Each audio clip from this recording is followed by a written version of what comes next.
周年李小忠紀念中學嘅中文辯論隊隊長馬佩林，坐喺我隔離嘅係計時員，亦係我隊友林心月同學。今日嘅辯題係雙辯題，甲方支持人類現時不應尋找外星人，乙方支持人類現時應尋找外星人。依家先介紹對賽隊伍，甲方浸信會呂明才小學。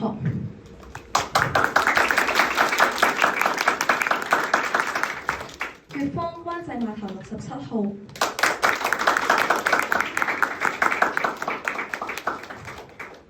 依家等我介紹雙方辯員。甲方主辯劉子希同學，甲方一副任星如同學，甲方二副周信賢同學，甲方結辯黃正彤同學。而喺稍後自由辯論環節將會替換主辯同結辯嘅就有陳思宇同學，另一位係陳思宇同學。乙方主辯張欣月同學，乙方一副吳俊熙同學，乙方二副鄺永森同學，乙方結辯吳思柔同學。而喺稍後自由辯論環節替換結辯嘅將會係黃卓瑩同學。好高興請到3位評判為今場賽事評分，佢哋分別係播道書院中文辯論隊教練馬永林先生、中華基督教會明基書院中文辯論隊教練潘寶儀小姐、香港大學李兆基堂中文辯論隊隊員容雅琳小姐。本場比賽分主辯、一副、二副、自由辯論及結辯共5個環節。台上發言時間係2.5、2、2.5，自由辯論則為每方2.5分鐘。每次發言時間結束前30秒有叮1響提示，夠鐘即有叮2響提示，超時15秒則會連叮幾下。詳細賽規已經發布予各參賽學校，請問在座各位有冇問題？冇嘅話，而家先請甲方。乙方有名譽申報。哦。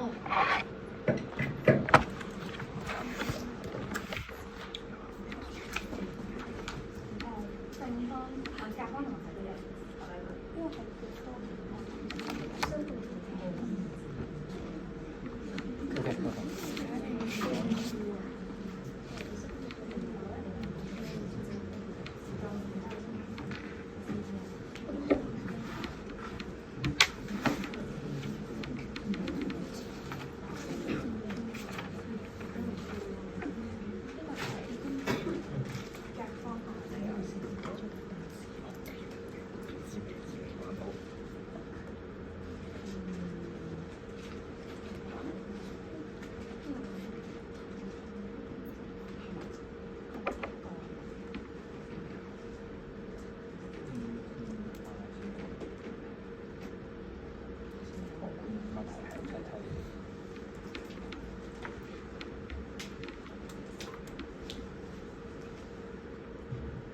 依家先請甲方主辯發言，你有2分半鐘發言時間，準備好請向計時員示意。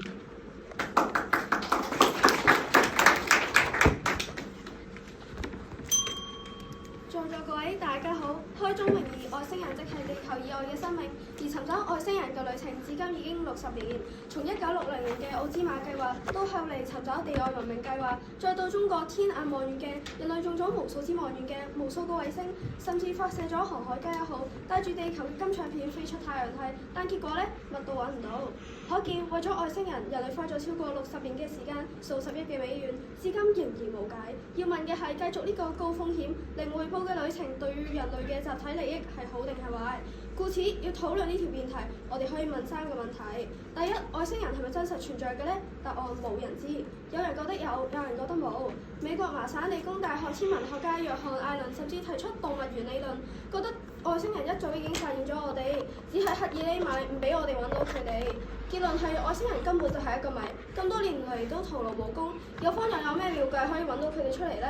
第二，就算真係俾我哋揾到佢哋出嚟，係咪一件好事呢？唔係，冇人知外星人係善意定係惡意，但喺科學界普遍認為一個殘酷嘅法則就係弱肉強食。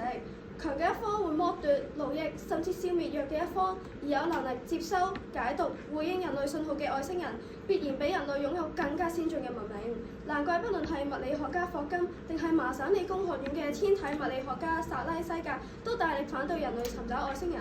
萬一對方帶有敵意，人類將會面臨史上最大嘅生存危機。有方憑咩可以保證人類可以喺星際文明嘅衝突之中存活呢？第三，如果最後淨係得個吉，我哋又會失去咗啲咩啊？係寶貴嘅資源啊！美國尋找地外文明計劃過去用咗70億，歐洲嘅太空總署嘅 PLATO 計劃要加50億，英國突破聆聽計劃要8億，仲未計器材維護、追加開支、時間成本。我哋為咗外星人過去已經冇咗8億，如果要繼續揾，呢一個數字只會越滾越大，浪費地球資源。可見，不論揾到定係揾唔到，對於人類嚟講都唔係一件好事。因此，人類現時絕唔應該揾外星人。最後想問有方同唔同意要以人類嘅集體利益為依歸呢？如果同意，有方打算如何消除揾外星人帶來嘅極高風險呢？多謝各位。有方主辯發言時間係2分17秒，過時無需扣分。跟住係乙方主辯，你有2分半鐘發言時間，準備好請向計時員示意。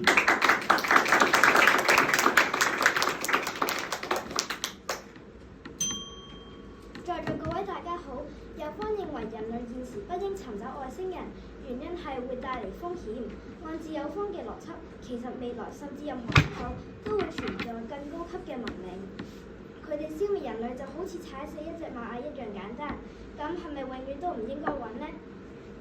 所以討論辯題，雙方今日都唔應該為外星人嘅特質落定論，例如佢哋係友好定敵對，係先進定落後，因為冇任何官方證據顯示人類同外星人有直接接觸。但邏輯上，我哋可以推測係唔同情況下外星人會對人類造成嘅影響。其次，除咗結果之外，尋找外星人嘅過程都應該納入討論範圍。行論辯題就要睇尋找外星人是否對人類嘅發展有利處。我方正立辯題原因有3：第一，科技發展技術進步，想同外星人溝通，人類需要以精密嘅科學儀器向宇宙發出高強度無線電信號，令信息能夠傳送到幾光年甚至幾10光年外嘅其他星系。無論最後有冇揾到外星人都好，呢啲科技都係我哋實實在在得到嘅成果。想問有方，如果唔應該尋找外星人，人類有咩動機去開發星際飛行同通訊等嘅技術呢？第二，發展星際文明，尋找宜居家園。隨住社會同科技嘅發展，人口增加，地球資源總有一日會耗盡。人類文明如果唔想只係局限於地球，咁發展星際文明，探索地外宜居星球就必不可少。而尋找外星人就可以幫我哋縮細篩選範圍，因為有外星人意味住可供生命存活，咁樣揾到適合人類居住嘅星球機率都會大大增加。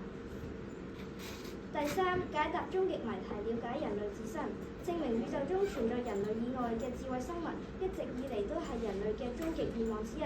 如果揾到就能有助人類破解好多科學之謎，例如生命點解會誕生，點解人有意識等等。揾唔到都好，都能夠幫人類自身建立一個更清晰嘅定位。原來我哋係獨一無二。最後想問有方，現時唔可以尋找，咁幾時先可以呢？多謝各位。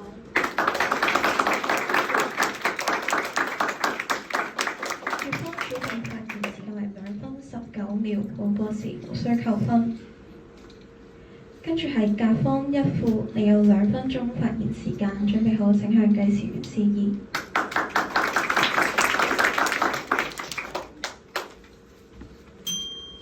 收唔到，可能係靠彩數，但係揾到揾唔到都係靠彩數，又會唔會太離譜？在座各位大家好，我方主辯最後問有方同唔同意要以人類集體利益為依歸？有方避而不答，即有方都承認人類集體利益優先，但係就冇做好風險管理。外星人究竟係咩人？危唔危險？我哋有冇能力應對？有方完全冇論證，根本係不負責任。嚟到一副，我哋不妨睇下3點。第一，風險。有方話揾外星人可以推動科技進步，但係有方根本係本末倒置。科技嘅出現係為咗改善人類生活，唔係自己害自己。就算唔揾外星人，我哋都可以靠自己進步。例如人工智能、醫學突破、可再生能源，全部都唔需要外星人。反問有方，點解只有尋找外星人先可以推動科技？有方仲話過揾外星人就可以發展太空經濟，但係有方就係錯啦。究竟人類幾時先有共識要發展太空經濟呢？呢個只係一個科幻小說嘅情節，唔係現實政策。況且有方錯誤歸因，就算唔揾外星人，我哋都可以靠自己探索月球、火星，兩者根本冇必然關係。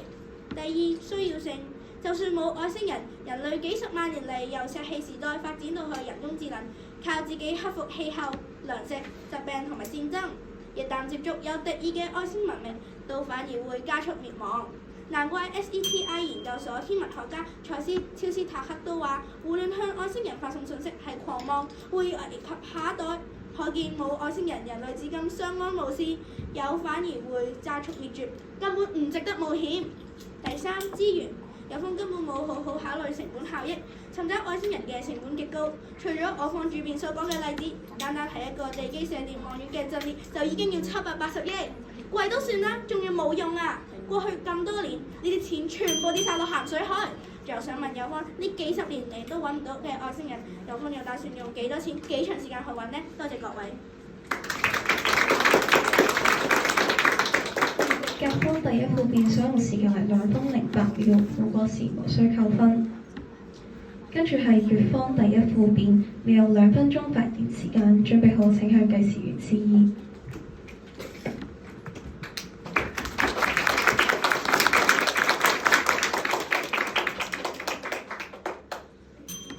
在座各位大家好，今日我方主辯問有方，如果現時唔應該揾外星人，咁幾時先應該呢？有方就冇回應。有方今日冇答，證明其實有方都知道，無論係為咗滿足好奇心、了解人類中嘅秘密，定係日後發展星際家園都好，種種意義上邊，人類遲早都係要揾外星人嘅。咁點解而家揾就有問題呢？講到尾，有方今日倒果為因，一直話如果揾到外星人就會點，但係按照其實有方今日邏輯，其實人類發射人造衛星，一唔小心有啲外星文明喺太陽系經過，都一樣會發現我哋都會有風險。咁係咪人類乜嘢太空探測都唔應該做呢？明顯就唔係。加上事實上冇人可以確保我哋一定會揾到外星人，所以第一步應該係睇下喺嘗試尋找嘅途中，我哋會收穫啲乜嘢。喺進行宇宙探索嘅過程中，唔單止可以加深人類對宇宙嘅認識，更加係發展緊太空科技，最終造福人類社會。舉個例子，最早 GPS 全球定位系統只係為咗軍事打機而開發，但係而家已經應用到生活嘅方方面面，例如導航飛機，甚至只係落街跑嗰度，最終跑步距離等。可見為尋找外星人而開發嘅星際通訊科技，都可以幫助人類改善生活，甚至有助未來星際旅行。要問有方係咪淨係揾到外星人尋找先有意義呢？多謝各位。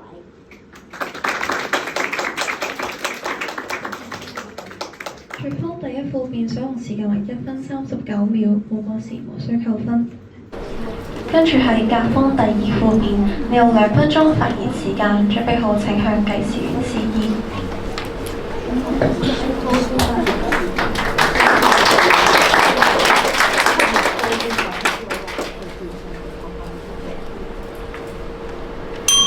成日話搏一搏單車變摩托，但係攞人類安全嚟搏，又會唔會太魯莽？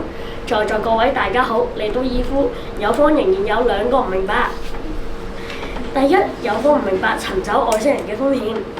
有方話揾外星人可以發展太空科技，但係咁就大錯特錯啦！冇外星人，我哋嘅科技都係一日千里。由石器時代到人工智能，全部靠自己。科技進步從來唔需要外星人，反而需要資源同時間。你將資源倒落黑洞，先係阻礙進步。反問有方，冇外星人，人類係咪就會停滯不前？有方話揾唔到外星人都有價值，咁但係有方嘅立場就退啦。原來有方都清楚，揾到外星人嘅機率根本就係極低，但係有方都仍然選擇賭錢落海，不斷浪費資源，咁樣無疑係不負責任嘅豪賭。你明知揾到嘅機會極低，憑咩仲要說服全球納稅人繼續埋單？第二，有方唔明白資源有幾珍貴。正所謂遠水不能夠近火，同一筆資源唔用嚟揾外星人，可以用嚟做咩？我哋而家每年燒緊過百億港元去揾一個可能永遠揾唔到嘅外星人。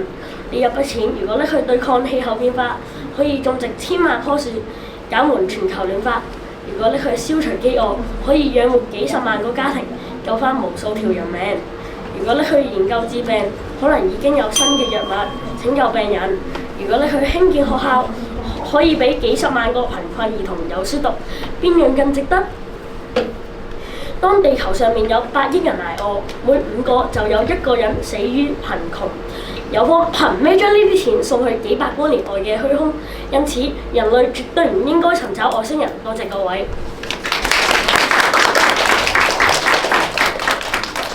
日方第2附件所用時間為1分53秒，冇過時無需扣分。跟住係乙方第2附件，你有2分鐘發言時間，準備好請向記事員示意。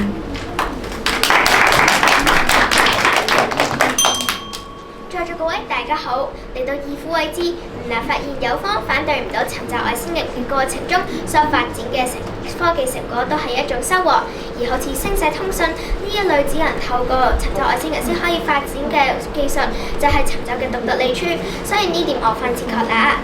有方仍然覺得如果去揾外星人，人類就會有危險。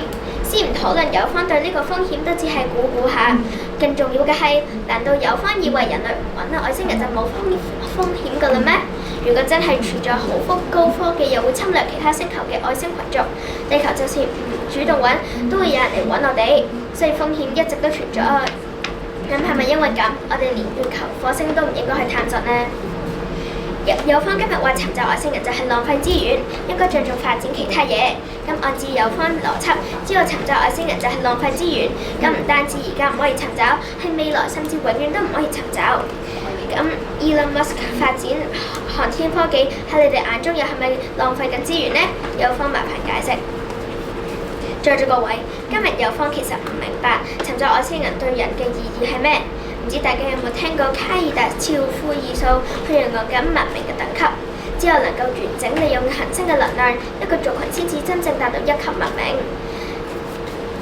其實同馬斯克發展星鏈、可回收火箭一樣，尋找外星人本質上就係人類嘅視野從腳下嘅一畝三分地轉向星辰大海嘅過程。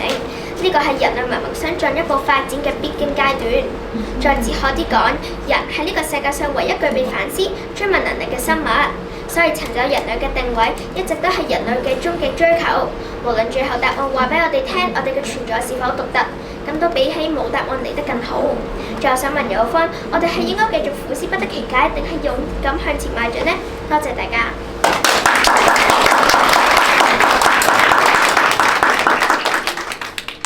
乙方第2附件所用時間為1分59秒，冇過時無需扣分。現在進入自由辯論環節，每邊最多可替換2位辯員，請進行替換。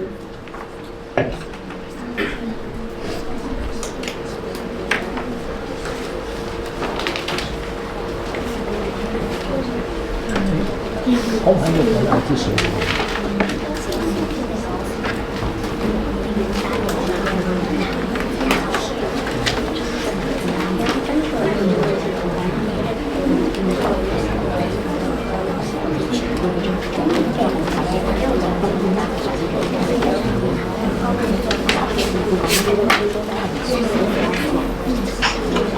自由辯論環節，雙方各有2分半鐘發言時間。當一方發言時間用畢，另一方可派出1位或多位代表用完剩餘發言時間發言。台上所有辯員都必須發言。如有辯員未發言，將因應未發言人數喺每位評判嘅分子上扣除1至3分。本環節設有最佳自由辯論員，為助評判評選，請雙方辯員介紹自己嘅名字。先由甲方。唔係介紹自己名字，介紹你個名。唔係其實，你哋講你哋做咩名？介紹自己個名，等評判知道你係邊個，先知道你有冇得攞最佳辯論員嘅喎。你係邊位啊？我係陳思宇。演無個語，你我係陳思宇宇宙員。我係任星怡。我係周信賢。佢哋粵方嘅同學。我係張欣源。我係吳俊熙，我係鄺永森。我係黃卓瑩。好，唔該晒所有同學。評判喺評選最佳自由辯論員嘅時候，請選出3位，最佳者填30，次佳者填20，餘下一位填10，其餘5位同學則不用填寫。請問雙方有冇問題？冇嘅話，自由辯論環節現在開始。請甲方先派出一位辯員發言。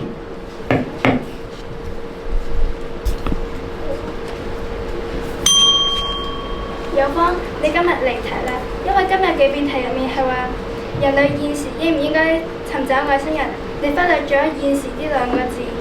想請問有方，而家係咪世界末日呢？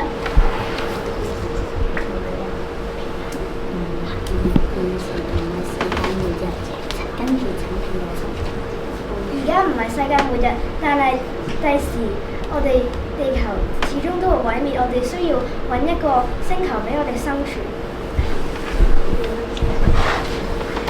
咁邊一個人話俾我聽，地球就快要世界末日，終將會毀滅呢？我哋地球嘅資源總會有一日會耗盡，但我哋一定要尋找新家園俾我哋自己去居住。有方同學，咁又係邊個同你講地球嘅資源一定會耗盡嘅呢？咁唔通地球嘅資源係永遠都唔會耗盡嘅？注意，有方同學而家辯題現時應唔應該尋找？現時地球都未毀滅，咁你點解要揾外星人呢？咁我哋去到我哋地球嘅資源冇晒之後，我哋先揾新嘅家園。咁但係我哋而家根本地球仲有好多資源，我哋而家根本唔需要立即去揾到資源。我哋點解而家係現時要去揾？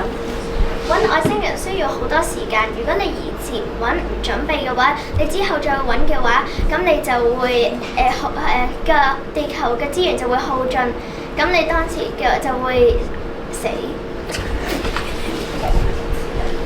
想問下有方，而家冇外星人，人類係咪就會滅亡啦？而家冇外星人，人類唔係會滅亡，但係如果你而家唔穩定，先到第時地球嘅資源真係耗盡咗，我哋到第時先至開始揾已經太遲啦。既然人類一直安好，咁外星人嘅價值係咩呢？如果我哋揾到外星人，即係有佢哋住嘅星球，意思即係我哋都有可能居住有生命嘅星球，比冇生命星球有得居住嘅可能係更大。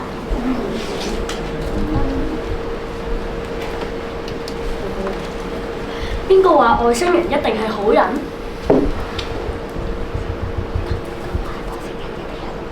咁邊個又話外星人係壞人啊？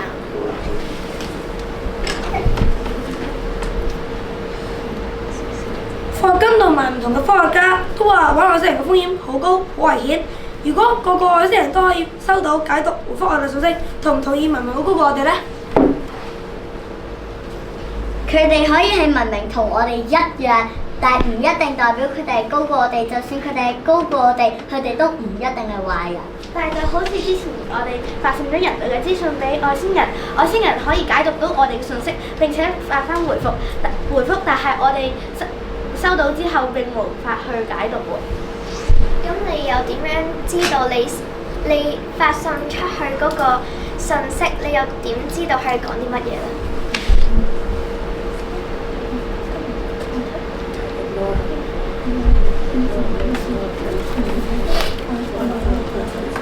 外星人已經可以回覆我哋，比個文明高度，點解唔可以解讀回覆我哋嘅外星人文明更加高級呢？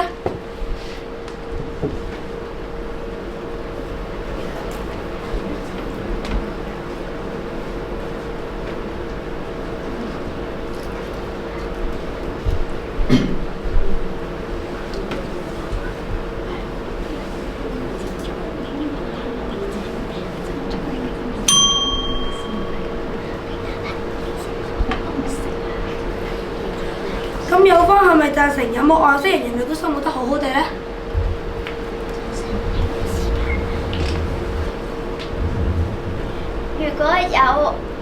外星人嘅話，你可以生存嘅機會就大啲。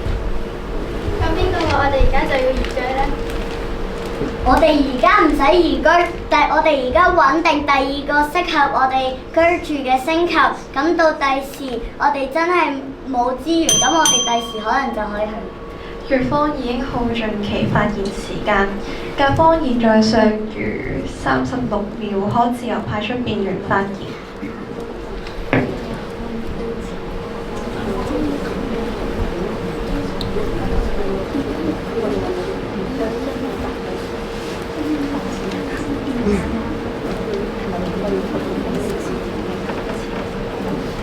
有幫你頭先講嘅嘢就唔啱啦，因為而家係我哋講緊係現時，咁而家我哋係講緊現時，咁你講到咁遠做咩呢？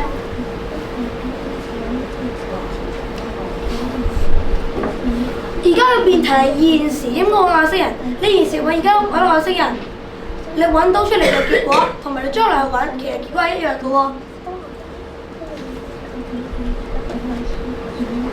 而且邊個話外星人居住嘅地方就有好多資源呢？或許佢哋都喺度揾緊更多資源呢。甲方嘅發言時間亦都已經用畢，自由辯論環節結束。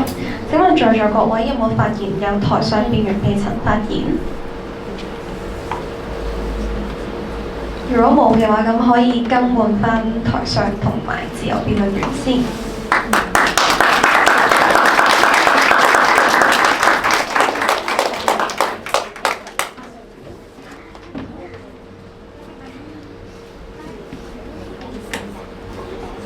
現在係結辯環節，雙方結辯有1分鐘時間預備，而家開始。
預備時間結束，先由乙方結辯總結。你有2分半鐘嘅發言時間，準備好請向計時示意。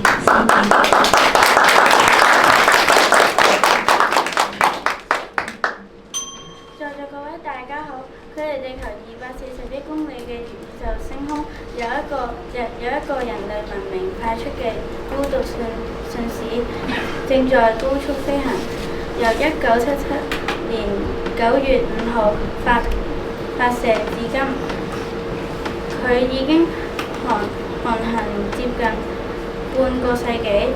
呢位信使就係太空探測器旅行者1號。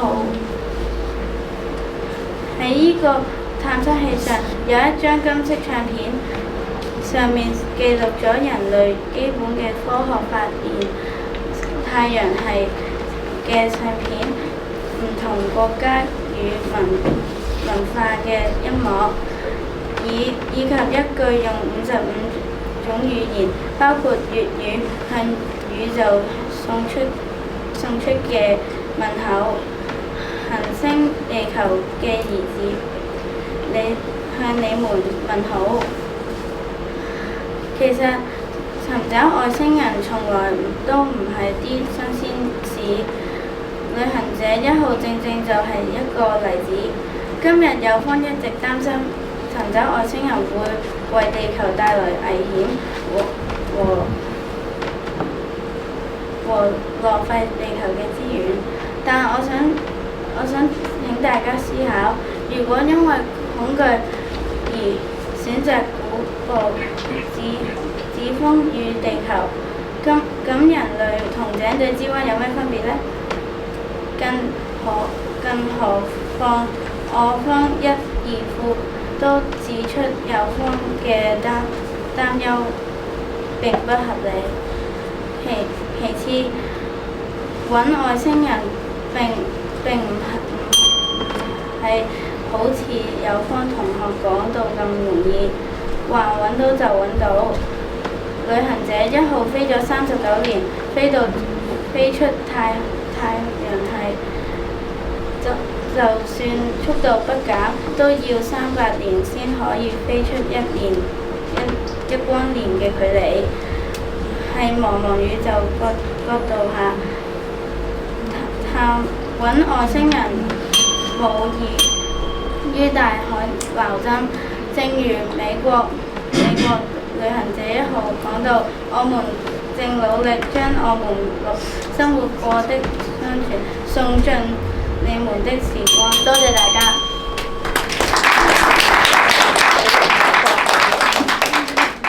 月方結變所用時間為2分47秒，有超時需要扣分。現在最後有請甲方結辯總結，你有2分半鐘發言時間，準備好即向計時完事宜。特別新聞報導，日前有人聲稱喺荒地見到不明飛行物體，懷疑係外星人座駕，後來證實原來只係一架無人機加埋燈光嘅折射，又係一場誤會，外星人至今依然係一個謎。在座各位大家好，嚟到結辯面對外星人嘅問題，我方就已經準備好，可惜有方今日喺宇宙蕩失路，原因正係因為3個冇。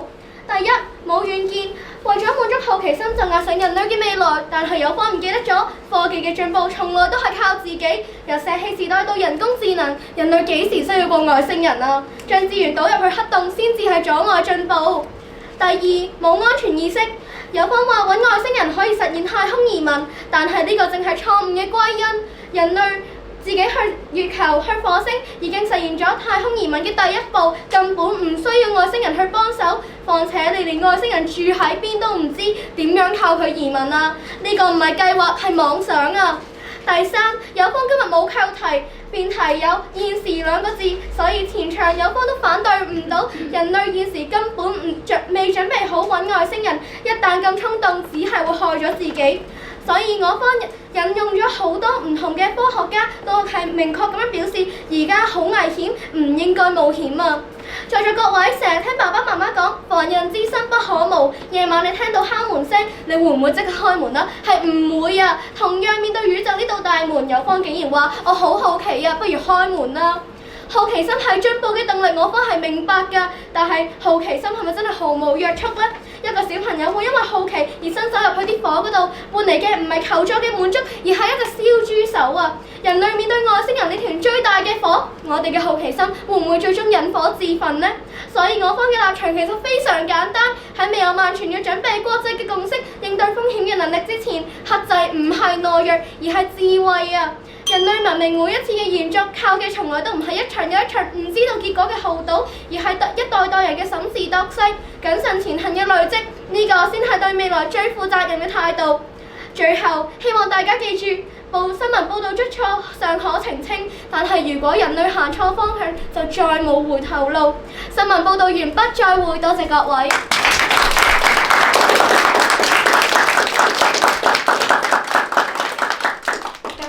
所用時間為2分23秒，冇過時無需扣分。比賽告一段落，請大家喺原位稍等一下，現在給予時間評判填寫分字。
喺計分期間，我哋先請評判發表簡短嘅評語。現在先請播道書院中文辯論隊教練馬永林先生就相關表現給予評語。係，咁多位好啦，咁啊，首先好多謝賽會嘅邀請，咁啊即係我覺得都係相當之辛苦大家嘅，即係今日係星期六啦，下晝又落雨啦，係咪？即係一個不穩定嘅天氣，大家都仍然咧咁用心準備辯論比賽，我覺得係好開心嘅。即係我作為一個辯論員嚟講到，條題目都好有趣，關於即係一個近期好 hit 嘅 topic 就係外星人啦，係咪？問大家一個問題先，大家有冇見過外星人？冇。嗱，我就有見過啦。下，我有睇過呢個今日睇真啲解剖外星人。係啦，可能後面嘅家長會知道係咩，係唔係真係外星人嚟嘅？咁我都冇上過太空啦，係咪？咁所以大家都應該同我一樣咧，就冇見過外星人，亦都冇真係上過太空嘅。咁所以我去睇呢條題目嘅時候，我會尋找啲乜嘢咧？係咪？咁我就會尋找幾樣嘢嘅。第一樣嘢咧就係究竟兩邊可以更加貼字，即係對於嗰個我冇接觸過外星人，亦都冇上過太空嘅科技或者太空嘅探索，對於我嚟講有啲遙遠嘅時候，第一樣嘢就係邊能夠更具體地描述得到或者話到俾我聽，其實尋找外星人嘅過程，或者喺探索太空嗰啲太空科技係點樣嘅先？個過程係。第二樣嘢就係咁關我咩事咧？即係同我嘅日常生活或者同人類嘅日常生活有咩關係咧？以至到扣連落去應該定唔應該啦？咁我去入題嘅時候，或者我去聽雙方我尋找嘅嘢就係呢個。咁我分開咧。其實今日雙方一啲做得好啦，同埋可以再做得再好啲嘅地方去講一講。我先講甲方先，我覺得甲方咧，你哋整體嗰個無論係表達啦、演繹啦、反應啦個框架，我覺得都係相當之完整嘅，即係睇得出係有落好多嘅苦功，係咪？你每個辯位出到嚟，其實都有就住人哋講嘅回應唔到啲乜嘢，一啲嘅框架，其實你已經非常之準備得好晒，好有信心。咁我覺得呢個係非常之好，亦都好扣緊辯題，即係無論係你辯位啦，或者自由辯論，亦都好捉緊住現時啦，係嘛？或者你哋嘅主軸就係尋找外星人嘅時候嘅風險，包括外星人究竟係咪真係存在咧？係咪？就算佢存在是敵是友咧，你都唔知嘅喎，係咪？咁我覺得好捉緊到呢樣嘢，呢個係非常之好嘅。咁於是咧，我就對你哋嘅期望咧，又要再提高啲咯喎。咁我就會期望其實有2點，你哋可以再去講多少少嘅。第一樣嘢咧，就係喺個回應上，你哋今日可能係準備咗啦，或者臨場嘅回應，你哋捉到對方去講嗰種科技嘅進步，係嘛？科技嘅進步，我哋自己都可以進步啦，唔一定要透過尋找外星人噶嘛。但係講落去嘅時候，我就會有個疑問啦。對方今日講嘅科技其實係嗰種太空嘅科技喎，同你哋所講嘅一啲人工智能啊，或者由原始時代慢慢去進步工業革命去到而家嘅嗰種科技，係咪真係完全係同一種科技呢？而嗰種太空科技，我可唔可以靠唔尋找外星人去自己進步呢？我就會中間咧，我想聽你講多啲。咁其實爭1-2句嘅啫，就係、會唔會今日你可以描述對方就係我哋唔使尋找外星人啦，但我可以尋找外星㗎嘛？即係我係探索個太空，例如其實你哋後段會有講，我火星移民咪得咯，係咪？你今日講嘅嗰啲太空科技，我砌太空船或者嗰啲我人類點樣喺太空度有生存嘅技術，我會唔會透過太空嘅探索已經係可以發展到你嘅技術咧？咁如果我覺得你可以問得多啲咧，就對於對方人哋一個好主要嘅論點，個科技上有多啲角度嘅質疑啦，咁個力度就會更加好。第二樣嘢咧，我覺得就係喺嗰個風險嘅比較，即係我覺得去到一個位咧，自由辯論咧，我會覺得有啲可惜嘅，就係你跳咗入去咧，同人哋喺度討論就係，咁係咪真係有外星人嘅咧？或者地球係咪真係會世界末日嘅咧？係咪？其實冇人知㗎嘛，係咪？去到結論上都係，所以我會覺得，其實你哋自己嘅論點入邊有嗰種風險嘅比較，即係既然我哋面對住一樣未知，係咪？地球會唔會末日唔知，外星人有冇又唔知，係咪真係對我哋係有益定係一個危險都唔知，咁不如我哋處理咗地球而家嘅問題先啦。咁譬如義父嘅稿入邊或者你個辯論入邊係講咗呢啲問題，我會期望你哋去比較多啲咯。例如嗰啲你哋覺得耗費咗好多億嘅資源，其實可以處理到啲咩問題咧？如果你能夠攞出嚟去問對方啦，咁係咪應該我哋要處理呢啲問題先啊？或者點解我哋唔係用呢啲資源係去處理譬如氣候嘅問題係嘛？饑荒即係飢餓人類糧食嘅問題係更加迫切咧。咁如果你能夠問多啲咧，我覺得就會喺中間嗰個拓展就更加好啦。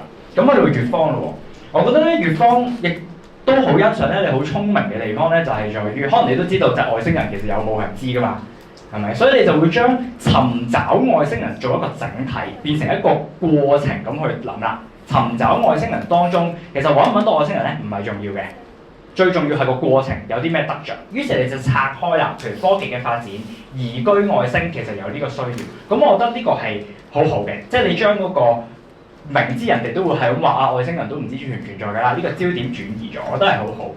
做得可以再做得更加好嘅地方咧，其實我就想聽多啲實際你嘅例子點樣去演繹啊。例如你哋會今日好強調去講個科技發展，好多太空科技落到去啊，幫到我哋嘅日常生活係咪？當然你最後個願景係好宏大嘅，我覺得係好好，即係人類就係要探索㗎啦，喺嗰個浩瀚嘅宇宙入邊，我哋要真係求真係咪？或者揾到人類嘅定位係好好嘅。咁可以講即係平衡翻啲啦，講翻一啲切身啲。其實第一步探索太空嘅過程有冇一啲科技我哋係真係應用得到咧？你今日嘅例子會用咗 GPS。不過嗰個我就會略嫌係偏向即係軍頂喺軍事上，同埋而家都已經用咗。咁有冇其他喺你講緊嘅太空科技或者尋找緊外星人嘅過程當中係真係有用，或者研究緊可以點樣應用得到落去推進我哋嘅日常生活咧？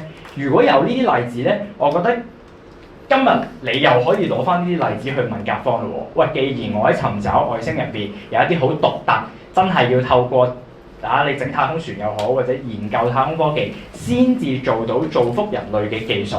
點解我哋唔做啊？有方係咪？唔做用咩方式去代替啊？咁呢一啲如果你能夠講得到咧，對於甲方嘅壓力咧又會更加多咯。咁所以我覺得咧，其實今日雙方對於都好扣題嘅，亦都好多會有攻防嘅位置嘅。咁所以就係、我覺得雙方其實今日嘅比賽咧都係好精彩，咁啊當然仲有好多嘅評語就交時間俾剩低嗰兩位評判，我都唔講太多啦。咁但係總括嚟講，我覺得辛苦大家，亦都好開心可以見到大家即係仍然都尋找緊辯論，或者尋找緊你哋覺得辯論係開心嘅呢樣嘢。咁所以希望大家無論輸贏都好，繼續去快樂辯論。多謝大家。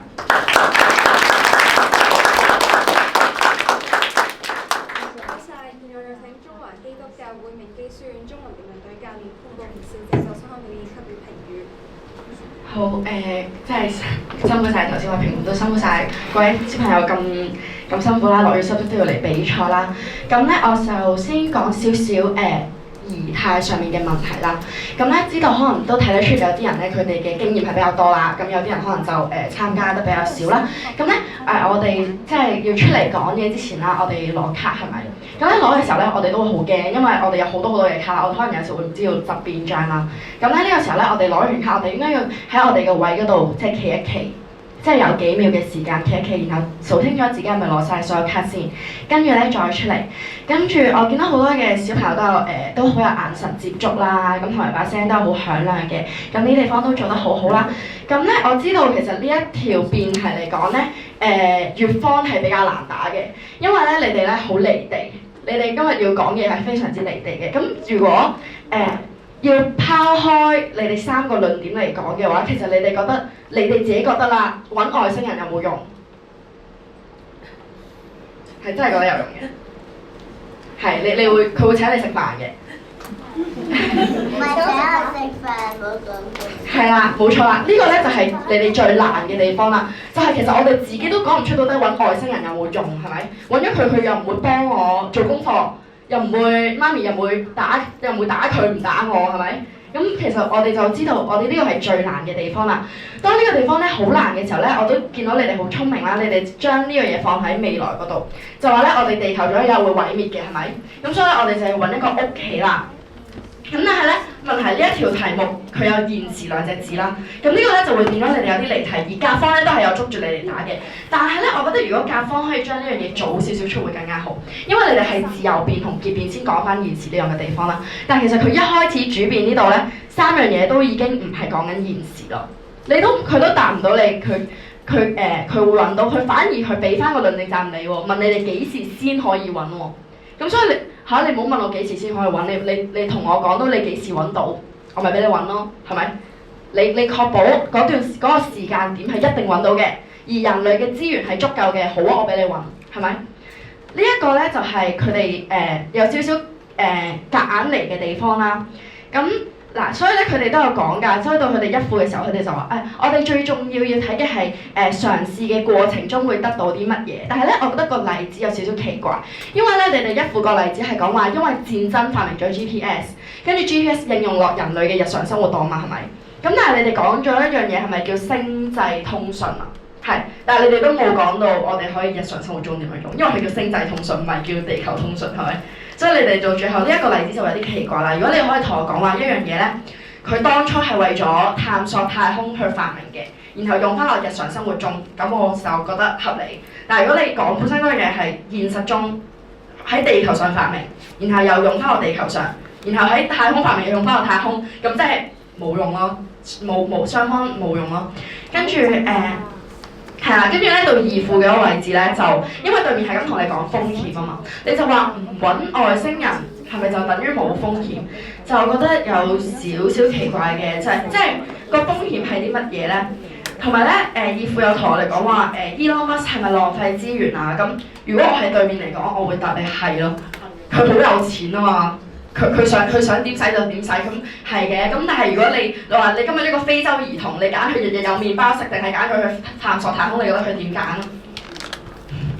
係啦，呢一個咧就係佢哋最強嘅地方，亦都係你哋回應唔到嘅地方啦。咁跟住咧我就覺得嗱，你哋自由辯嗰陣咧，我記得甲方有講話邊個話外星人一定係好人啊？跟住你哋夾拍拍嚇，咁邊個話一定係衰人啊？咁其實呢啲係口水交嚟㗎，冇咩意思㗎嘛，係咪？嚇，你哋就好多嘅呢啲口水交嗱反而咧，我覺得如果當你哋覺得外星人好難拗，因為真係冇人知道佢哋到底有冇嘅時候，我哋不如攞翻去人類度啊！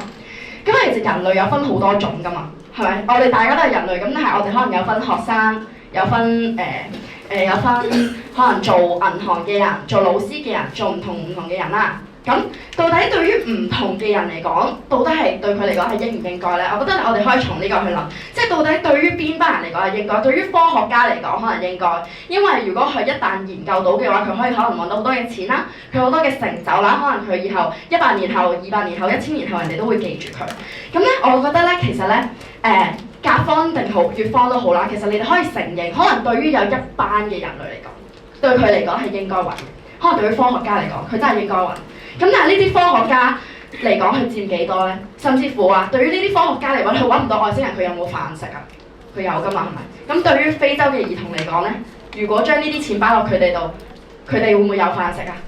呢一個就係我覺得你哋最應該要捉住嘅地方咯。好，大概係咁樣，唔該晒。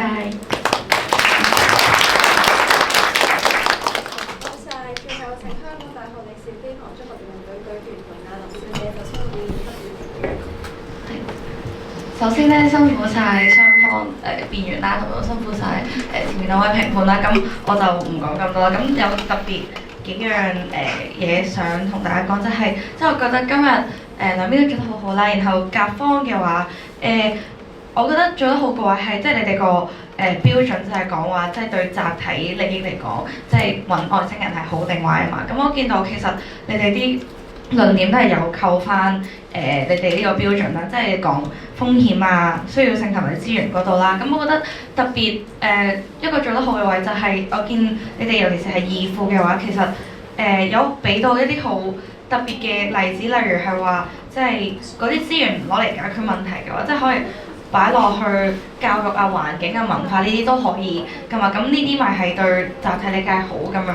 咁我覺得呢個位係打得幾好啦。然後但係我覺得自由辯論嗰個位，即係都好欣賞你哋係扣翻個題目打現時呢個位啦。咁但係我覺得係啦，即係你哋見到你哋係陷入咗同佢哋打即係而家係咪世界末日呢個位啦？咁我覺得其實就係唔應該同佢哋爭論呢樣嘢啦，反而係應該打得多啲係講點解而家係唔應該揾咧？咁你可以講話，即係可能即係而家人類嘅仲有好多問題係應該擺啲資源落去優先解決呢啲問題先啊嘛。即係你哋上面都有打到咯，同埋或者可能話即係點解人類而家未 ready 咧？咁我覺得係可以打多啲呢啲位啦。然後係啦，跟住喺藥方嘅話，其實我聽到你哋講話可以，即係你哋都好聰明咁去打，即係揾外星人個過程係即係會有冇利啦。然後即係聽到你哋講話對科技發展同埋技術進步嘅話，咁我就會想聽多啲點解。即係例如你哋講嘅例子係星際通訊呢啲，咁我就會想知點解淨係揾外星人先可以發展呢啲嘢咧？咁樣咁如果可以講到多啲實體例子，係例如揾呢啲科技係點解淨係揾外星人先可以發展到，然後呢啲科技係點樣去幫到人類文明嘅時候，我覺得就會可以即係就會好啲啦。同埋我覺得即係你哋都有係咁講話即係揾外星人就可以解決未來嘅問題啦，因為可能地球都會毀滅，資源都會耗盡，然後而家揾外星人嘅話就可以發展一個未來可能宜居嘅家園啦。咁其實我覺得你哋可以打多呢啲位，就係講你哋唔單止而家係即係可以唔係話揾到就揾到，咁而家去揾嘅話，就係為未來去做準備。咁呢啲位我覺得都可以打多啲咯。咁但係整體嚟講都兩邊都做得非常好㗎啦，係啦，辛苦大家。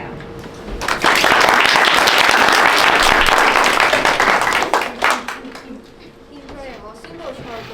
首先，今日甲方嘅最佳辯論員係結辯梁正彤同學。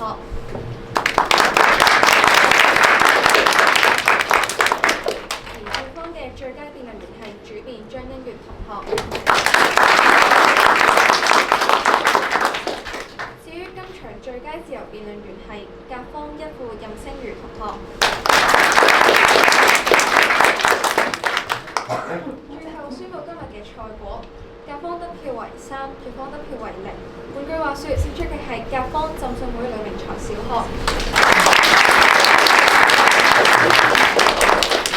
恭喜晒，今場比賽到此結束，我哋下輪賽事再見，多謝大家。